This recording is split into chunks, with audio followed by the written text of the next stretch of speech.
पूर्वोत्तर में बीजेपी का चेहरा, असम में बीजेपी सरकार में मंत्री, और अगर 2 मई को बीजेपी को बहुमत मिली तो फिर मुख्यमंत्री के दावेदारों में सबसे अहम हेमंत विश्व शर्मा मेरे साथ हैं, जिनके सीट पर आज चुनाव है।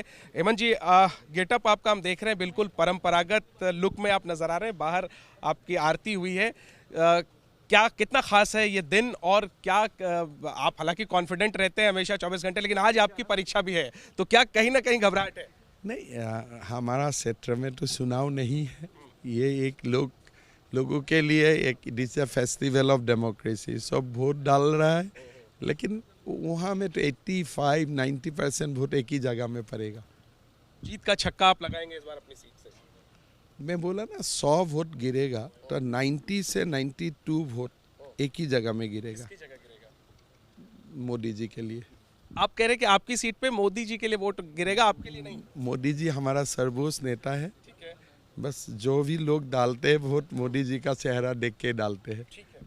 लगभग महीने 2 महीने प्रचार चला, आज आखिरी चरण का चुनाव है। क्या लग रहा है आपको वो मुद्दा जिस पर आप लोगों ने वोट मांगा, आपने अपने काम पर वोट मांगा या बदरुद्दीन अजमल के नाम पर कहीं ना कहीं ध्रुवीकरण करने की? मैं आपको 2-3 बातें सीधा बोल देता हूँ। पहला वोट हमको मिलेगा जो हमने वुमेन एम्पावरमेंट का तमाम काम चलाया। और आपको अगर असम का वोट आप एनालिसिस करें, वुमेन परसेंटेज बहुत ज़्यादा है। हिंदू मुसलमान सब वर्ग का वुमेन महिला दिल खोल के बीजेपी को वोट दे रहा है, नंबर 1। नंबर 2, हम जो कोविड को मैनेज किया बहुत बढ़िया से, उसके लिए बुजुर्ग लोग का बहुत आशीर्वाद हमारा साथ है। 3 नंबर जो बात है, असम चुनाव में वोटों के लिए नहीं, लेकिन ये मुद्दा हमारा डिस्कोर्स में आता है जो हमारा अस्तित्व का लड़ाई है।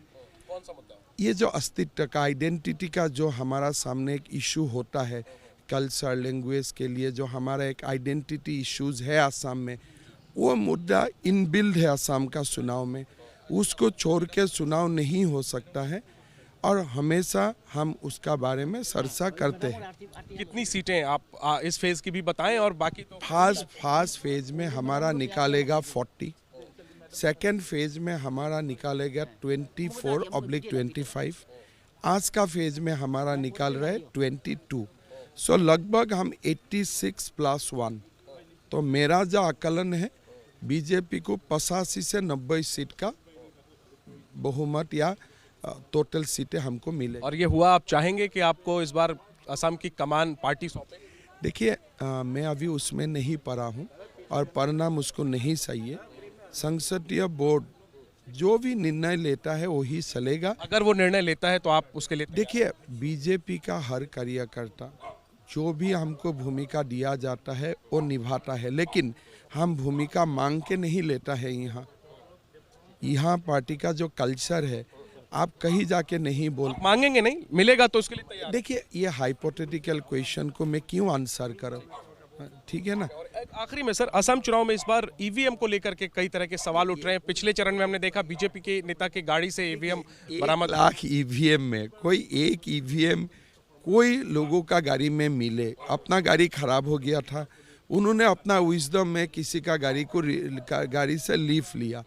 तो इतना ही छोटा बात को कांग्रेस इतना बड़ा करने का कोशिश करता है। मालूम नहीं है वो लोग का क्या हो गया है। लेकिन कांग्रेस को मौका तो मिला है सर। इसे कोई, वो लोग सोचता है मौका है, लेकिन कोई असम का अखबार में या कोई डिस्कोर्स में ये बात आया है?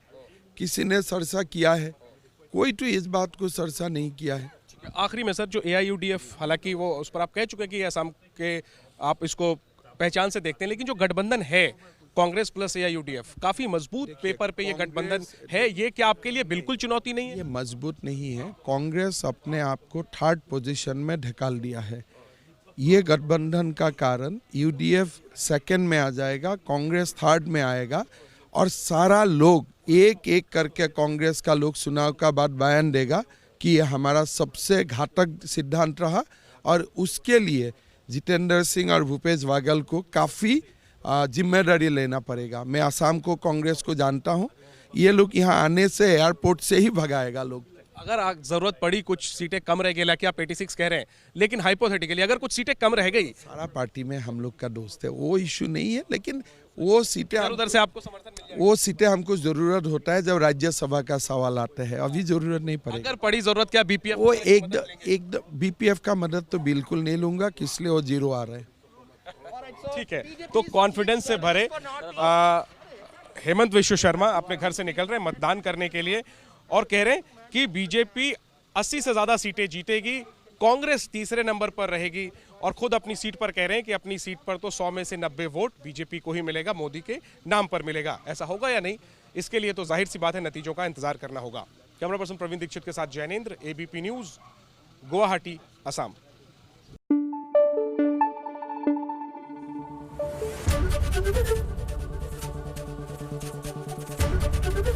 एबीपी न्यूज आपको रखे आगे।